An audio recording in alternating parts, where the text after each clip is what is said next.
Olá, turminha, tudo bem? Sejam bem-vindos à nossa aula de número 6 de artes. Hoje nós vamos dar continuidade ao nosso assunto de arte no Egito Antigo. É uma matéria extensa, mas super interessante. Nós já vimos arquitetura e escultura. Hoje nós vamos falar sobre a música, que também tinha aspectos muito interessantes, tá bom? Por favor, pega o seu caderno, né, o seu lápis, a sua borracha. Coloca aí a data de hoje e escreve aula número 6 para você não ficar perdido, tá bom? Vamos começar então? Só recapitulando para ninguém ficar perdido, tá? Aula passada nós falamos sobre o conceito de arquitetura, diferença entre arquitetura e escultura e falamos também sobre as principais construções arquitetônicas que são mais comuns no Egito Antigo. Tá? Hoje em dia nós não vemos mais todas elas. Algumas que restaram com o tempo, mas algumas não existem mais, tá? Mas estão registrados na história, nos desenhos e nas escrituras encontradas, né, nas pirâmides. Então, gente, pra gente começar, o que é arquitetura mesmo? É a arte ou a técnica de organizar espaços e criar ambientes para abrigar os diversos tipos de atividades humanas, tá? E visam também a intenção plástica. Então, a arquitetura são grandes construções, tá? Que servem para as pessoas morarem, servem para a construção de empresas, servem para simplesmente melhorar, né, esteticamente um espaço, para reutilizar um espaço para alguma coisa. São construções grandes e fixas. Nós não conseguimos, por exemplo, tirar um prédio inteiro do lugar e levar ele para outro, certo? A não ser que você construa novamente.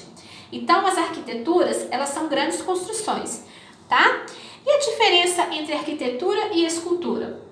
Bom, a escultura são obras de artes que são resultados do processo de esculpir, tá?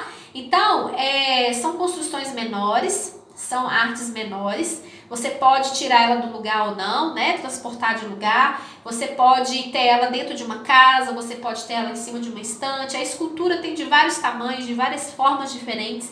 Tá? Então é totalmente diferente, né? A quantidade de espaço que uma escultura gasta é muito menor do que uma arquitetura. Então tem várias e várias diferenças. A escultura vem do processo de esculpir e a arquitetura vem do processo de construir, tá? Que são coisas diferentes. E as construções arquitetônicas do Egito Antigo, quais eram mesmo? Então, nós falamos de várias, né? Nós falamos das pirâmides, que elas serviam para a proteção, né, da família de Faraó, como também demonstrava o seu poder. Através das pirâmides, quanto mais pirâmides um faraó tinha, mais poder ele representava para aquele povo ali, tá bom? Tinha os templos, né, que eram consagrados aos deuses, eles tinham muitos deuses para quase tudo, né? Então, cada deus tinha o seu templo, tá? Para cada coisa tinha um templo separado, um templo característico daquele Deus, tá bom? E lá eles levavam as suas oferendas e faziam também cultos para esses deuses. As esfinges, gente, eram muito interessantes, existiam também de vários tamanhos. A gente podia ter esfinges tanto de arquitetura quanto de escultura, elas tinham tamanhos variados. Elas simbolizavam a força e a sabedoria de Faraó.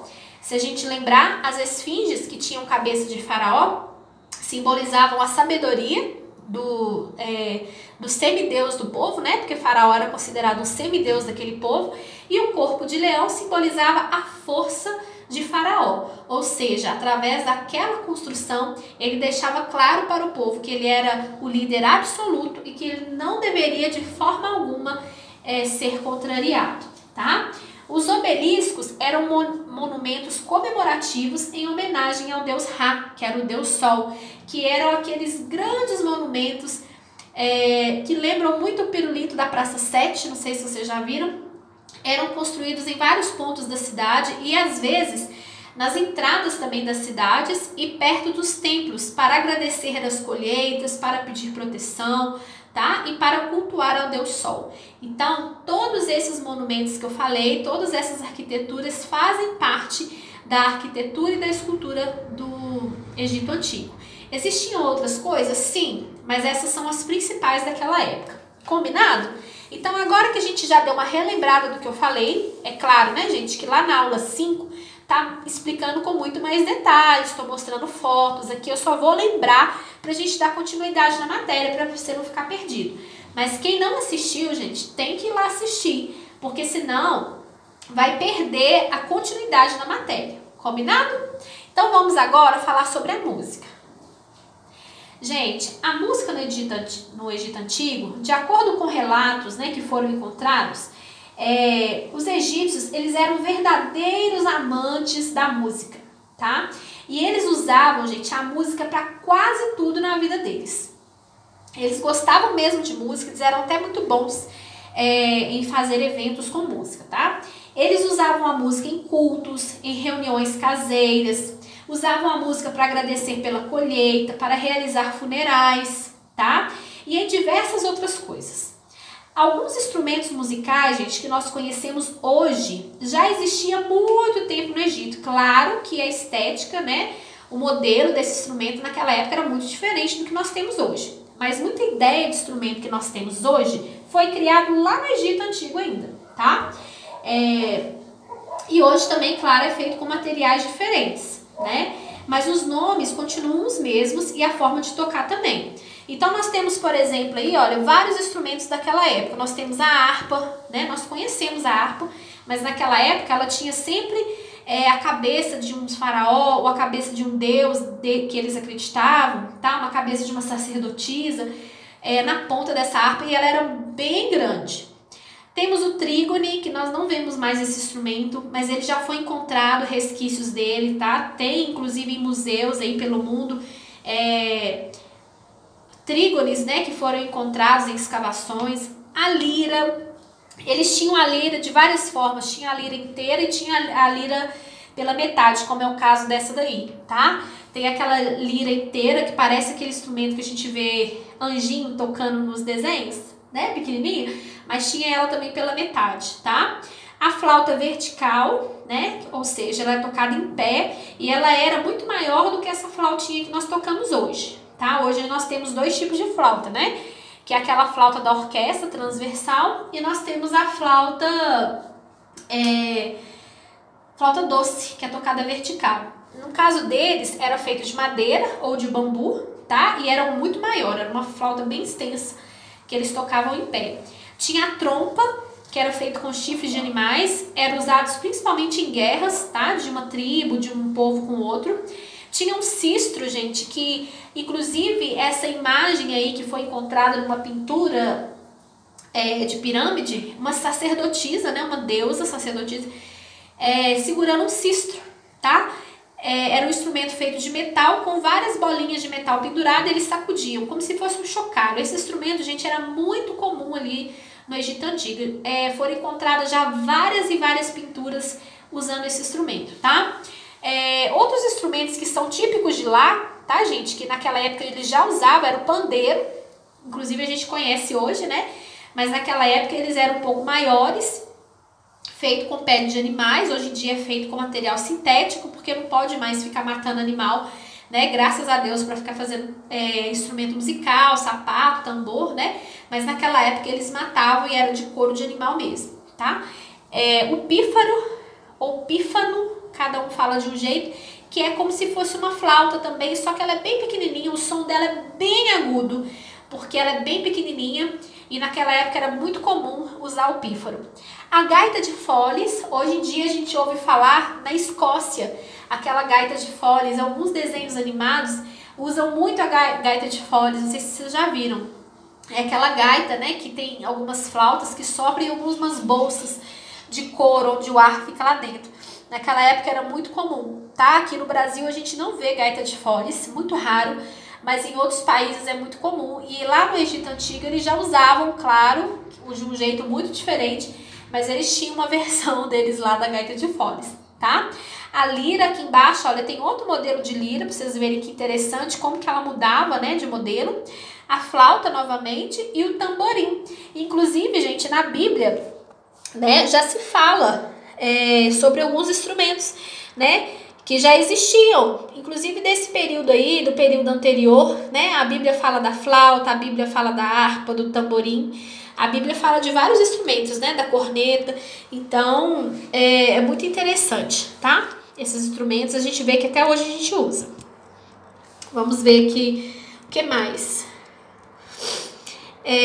Naquela época, gente, também, nos túmulos, tá, dos faraós, é claro que nos túmulos das pessoas mais pobres, dos escravos, né, ou do povo mais simples, não tinha isso, tá? Mas nos faraós, das pessoas que tinham muito poder naquela época, eram encontrados desenhos representando cenas de grandes banquetes, né, com músicos tocando, cantores cantando, bailarinos, apareciam em destaque nesses túmulos, né? Os túmulos eram todos cravejados, né, com pedras preciosas dos faraós, das pessoas importantes da época, né? Eram desenhados, eram feitos com ouros, com pedras preciosas, e também tinham muitos desenhos, né, que eles simbolizavam cenas que aquela pessoa vivia, coisas do cotidiano que aquela pessoa vivia, né? E quando ela falece, eles colocam aquilo.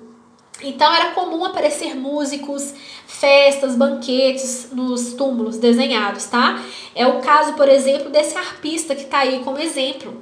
E eles achavam, gente, que ele era cego. Por quê? Porque em todos os desenhos egípcios, quando a gente estudou lá um pouco da lei da frontalidade, eu falei com vocês que tinha aquela questão dos olhos ser sempre virados para frente, né? E os olhos tinham que ser muito bem marcados. Por quê? Porque para o povo egípcio, o olho simbolizava o espelho da alma. Era a parte mais importante do corpo. Então, toda pintura egípcia bem feita, ela tinha o olho sempre muito bem marcado. E nesse caso, o olho está branco. Então, alguns estudiosos, tá, acreditam que essa pintura se refere a um cego arpista, tá, que foi desenhado no túmulo de um faraó da 12ª dinastia. Muitos estudos são feitos, né, gente, em cima desses objetos encontrados. Então, eles acreditam isso, ok? Bom, vários vestígios, né, gente, foram encontrados aí no meio das tumbas e das salas faraônicas encontradas embaixo das pirâmides, dentro das pirâmides mesmo, né? E não há nenhuma documentação comprovando como que eram essas melodias, esses ritmos que eram tocados e nem quais passos as dançarinas faziam nas danças, tá? Mas devido às pinturas encontradas e também aos túmulos dos faraós, é possível a gente saber um pouco mais, né, de como era a vida desses cantores, tá? Também, gente, não há papiros com registro de partitura musical, como nós temos hoje, né? Hoje o maestro vai reger uma orquestra, ou o músico vai tocar o instrumento, ele tem ali a partitura com as notinhas musicais, todas certinhas, mostrando para ele o tempo, o ritmo que ele vai tocar. Naquela época não tinha isso, não tinha esse registro de notação musical, tá?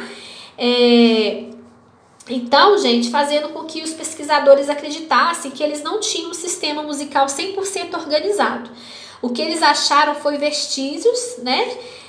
Vestígios desses instrumentos musicais, de como eles eram feitos, e eles tinham uma noção de como eles eram tocados, mas não tem nenhum papel, nenhum registro explicando como eles tocavam esses instrumentos. E aqui nessas fotos eu trago para vocês mais fotos de paredes realmente que foram paredes e objetos encontrados no Egito Antigo que confirmam, né, a existência desses instrumentos. Essa primeira foto aí tem um exemplo de mais um arpista, né? Olha o tamanho dessa harpa, que diferença que é. Ela é um pouco diferente da outra que eu mostrei a primeira vez, né? Tinha que tocar sentado, muito grande. Aqui do lado nós temos a sala do túmulo de Faraó, tá? Com os objetos reais, sagrados, que foram encontrados junto com o túmulo dele. Objetos de ouro, né?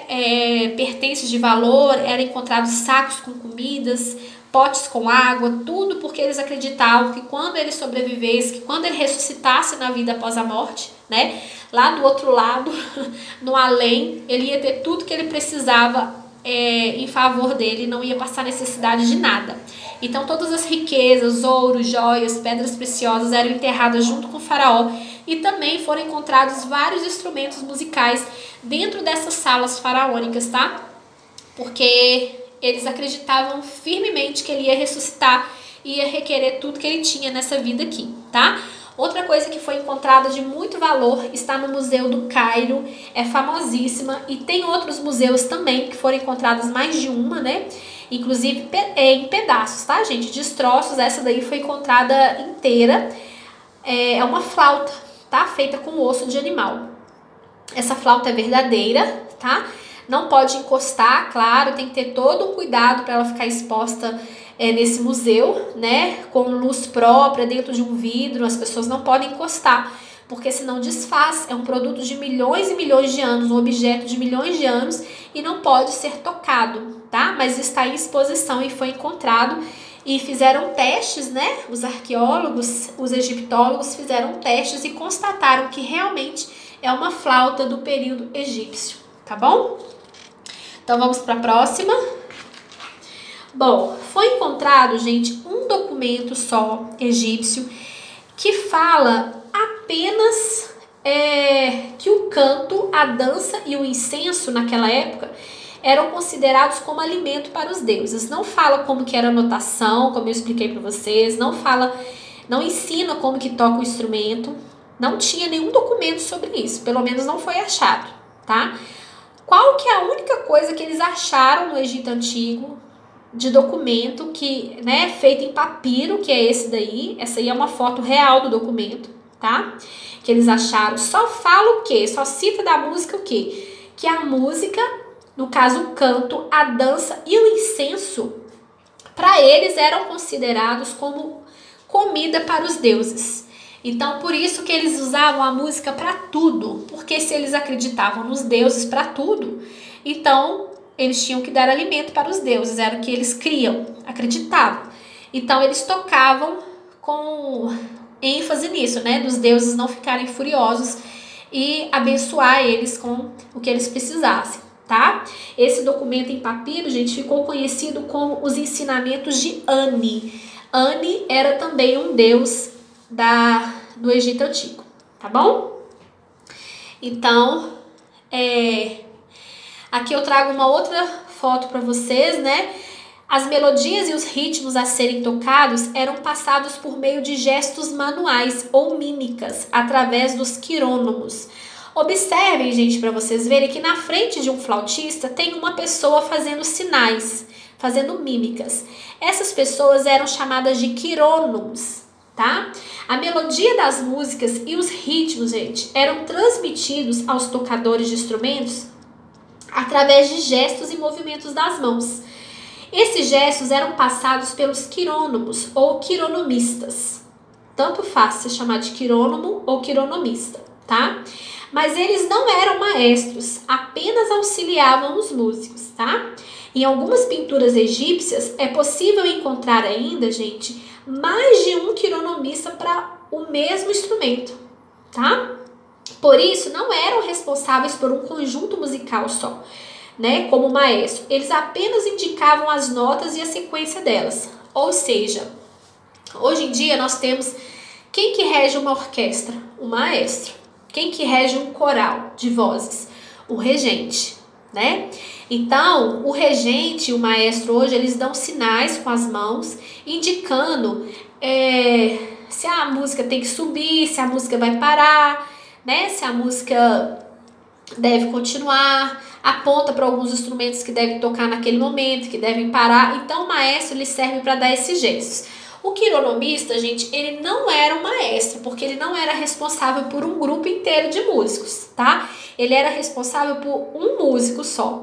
Ele só ficava na frente do músico, dizendo se ele tinha que parar ou não, e fazia símbolos com as mãos, dizendo qual buraquinho da flauta, qual cordinha ele ia puxar naquele momento para tocar o instrumento, tá bom? Mas eles não são considerados pelos historiadores como maestros.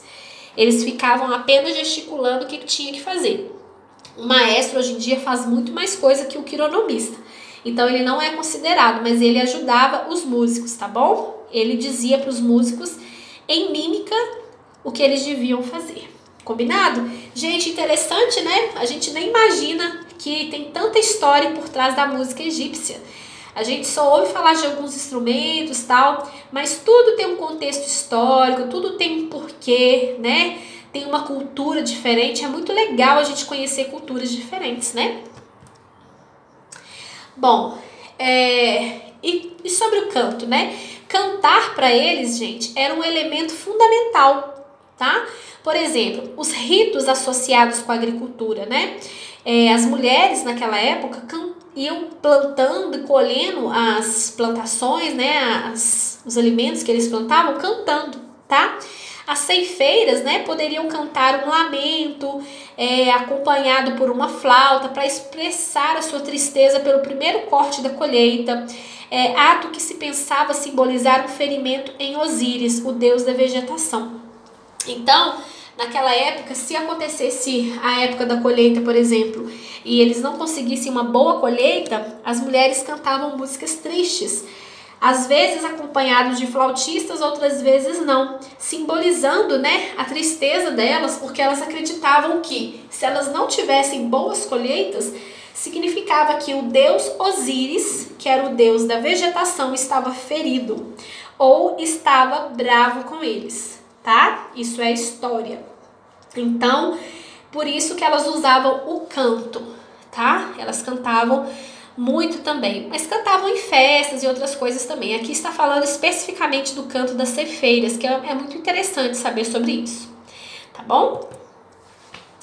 Então, gente, a nossa aula termina aqui. Eu espero que você tenha entendido. A gente está tentando fazer aulas mais sucintas, mais objetivas, porque é muito conteúdo, né, para vocês assistirem, muita coisa, mas espero que vocês estejam aprendendo, tá?